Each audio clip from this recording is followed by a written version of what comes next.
тоқталсақ, яғни жүректің физиологиясы. Жүрек адам ағзасында бір-ақ қызмет атқарады. Ол да болса жүректің насостық қызметі, яғни қан айдау қызметі.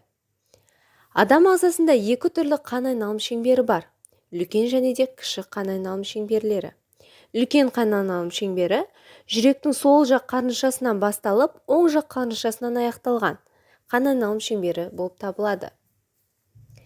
Яғни, жүрек адам организмде өкпеден басқа ағзалардың арасында қан айналым шеңбері, ал кіші қан айналым шеңбері болса, жүрек пен өкпе арасындағы қан айналым шеңбері.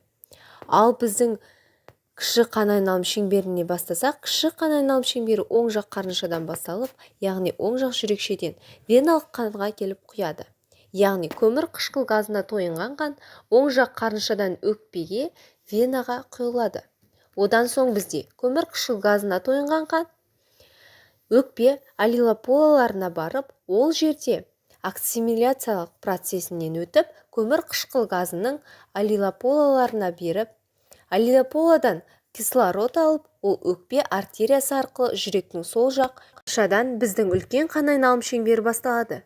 Үлкен қан айналым шеңбері үлкен аорта арқылы шығып, бүкіл адам ағзасына, органдарға, тіндерге тарайды.